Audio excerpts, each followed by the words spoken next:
Day Thursday. Okay, I'm going to stop us right there. Has anyone noticed by now the absurdity of saying day Thursday, day Monday, day Tuesday? The clue is in the heading. Thursday. Hey, what day is it? It's Day Thursday. Utter nonsense. Chapter 8. Their third day.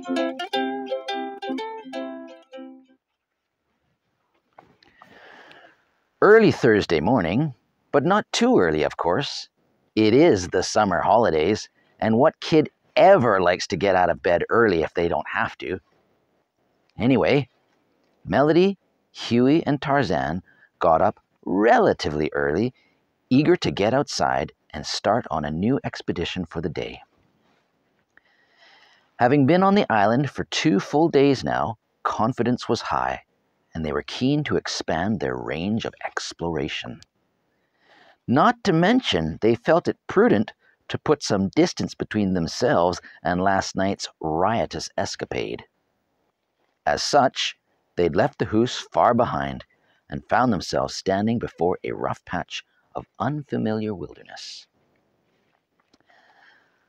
"Let's go this way, guys," Tarzan indicated towards an unused farm track, waving his big blue plastic water bottle after having taken a decent swig. "We've not been out here before." Their eyes followed the direction of Tar's pointing, leaking bottle. They noticed 2 wide, overgrown ruts from an old farm tractor whose massive twin rubber tires had long ago plowed a deep path into the earth, leaving its crofting memories behind.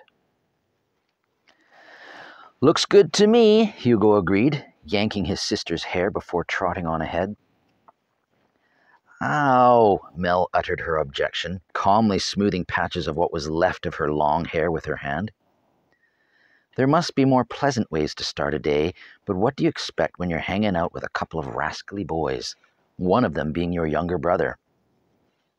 Still, unperturbed, she started after him, Tarzan politely but quickly slipping past her in an attempt to not let his pal get too far ahead of him.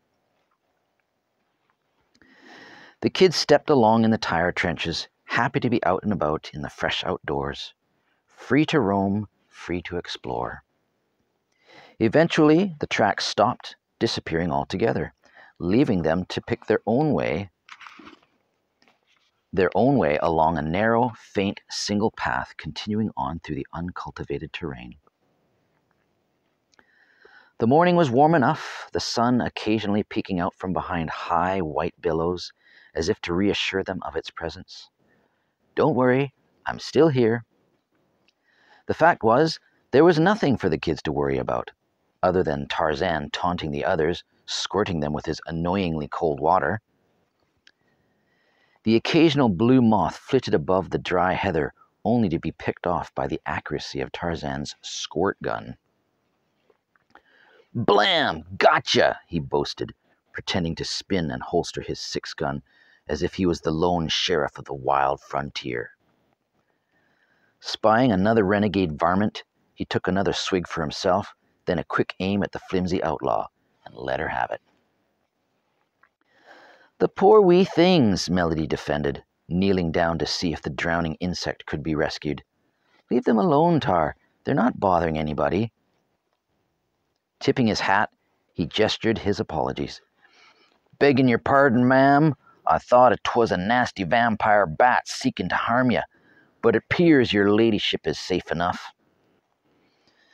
After a low, courteous bow to the lovely pioneer lady twirling her elegant parasol over her shoulder, he turned his attention to the bad cowboy coming up from behind him.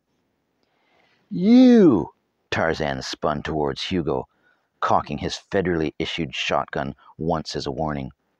"Well, if it ain't Harry the Billhilly, I thought I told yer never to come round these here parts never no more, or else I'd have to shoot you.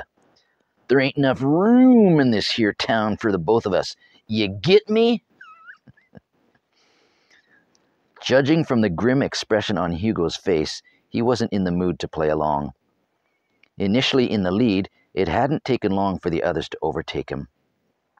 "Excuse me, coming through," he said, reaching across to shove Tar's shoulder, attempting to step past him on the narrow path. "Too late! That was your last warning, Bill Hilly," fingering his leveled blue plastic shotgun for a better grip. "Now you're gonna taste swift justice from my faithful sidekick I likes to call Buzzkill will blow you away." And with that, a healthy blast of now unpleasantly lukewarm water soaked Hugo right in the chest. Hugo didn't bother trying to mask his increasing perturbance. "Do that again, and I'll chuck that stupid bottle so far you'll never find it again." Sheriff Tar accepted the challenge. "Oh yeah? Just you try it," he countered, giving him another obnoxious squirt, then galloping away. Red-faced, Hugo stumbled after him. "Give me that!" The pious perpetrator stood smugly at a distance, head tilted back, one hand on his hip holster, the other raising the bottle, squeezing a short spurt of water neatly into his mouth. "Grr! I'm gonna make you pay!"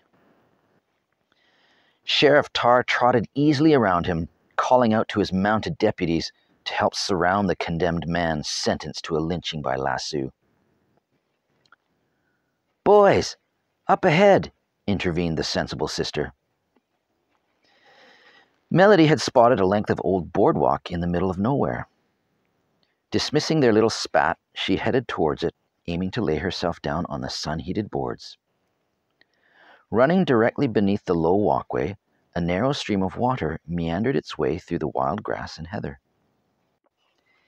Huey, unable to catch and punish his foe, came pink-faced and puffing for breath and sat down to join her. "Hey, Brill," he said, taking his dirty shoes and socks off, setting them to one side. Pivoting on his squidgy butt, he dangled his chubby legs over the edge, splishing his bare feet back and forth in the cool, moving waters. Watching the shallow stream burble over tiny pebbles and around bends in the earthy terrain, nature's peace slowed his pounding heart rate to a healthier tempo. After a quiet pause, he rambled out loud to no one in particular. "I wonder who put this walkway here. Somebody must have had to come a long way carrying all the wood and tools just to build this thing all the way out here in the middle of nowhere. And did he have to go back and forth, back and forth, back and forth, making a gazillion trips for all the nails and stuff he needed? Does anyone even bother to come this far to use it? I hope it was worth it. Wonder if he regretted it." Blather, blather. Melody didn't respond. Her eyes remained closed, understandably taking full advantage of the peaceful moment. Huey let her. He stopped speaking and continued to gaze down at the sparkling water, sunlight glinting in every direction. Tiny fishies darted about, not confident of the intentions of the toes intruding into their aquatic domain. Hearing the musical tinkle and sprinkling of falling water, Hugo observed foam casually gathering around his ankles. "What the?" he started. Swiveling his head swiftly around, he spotted Tarzan a little further upstream, his back towards them. Trousers and colorful drawers dropped to his knees. He seemed to be relieving himself of the contents of his small bladder. "Tar, are you—" In disbelief, Hugo yanked his contaminated ankles up and out of the stream, but it was far too late to avoid harm's way.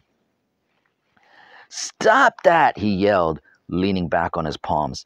"I can't believe you're urifying in the same water I'm paddling in." "Urinating," corrected his sister, trying to mind her own business. "I'm not done yet," came the insufficient reply, yellow jet stream now pouring vigorously forth from his loins. Effluent product continued to flow hastily downstream towards the two unsuspecting siblings. Tarzan hid his grin. Lifting her head, Melody shaded her eyes from the bright daylight to see what the commotion was now. As her brother bumbled hastily to his feet, she watched with amusement the sudden spectacle before her. His slippery wet feet unable to find traction on the boardwalk, Huey flailed in an attempt to grab hold of his sister for support. A fluttering blue moth was unhelpful in its timely arrival, scouting the area about Hubert's nose for a worthy spot to land. Thus ensued even more swatting and batting of the air with equally increased adrenaline-fueled enthusiasm. No big surprise, Mel's brother was unsuccessful in saving himself and splashed right back into the shallow stream. The powdery insect floated away in the air, unharmed, while our victim, sitting up to his hips in warm, frothy water, thrashed violently about, letting out a wounded scream to the cruel skies above. "You're getting me wet, Huey," Mel pleaded, shielding her mouth to protect herself from his inconsiderate splashing. Tarzan finished attending to nature's needs, pulled up his trousers, and went to join his two friends at the wooden walkway. Melody raised an eyebrow at him, uncertain of what to think, while Huey trudged onto dry land, water dripping steadily off of him.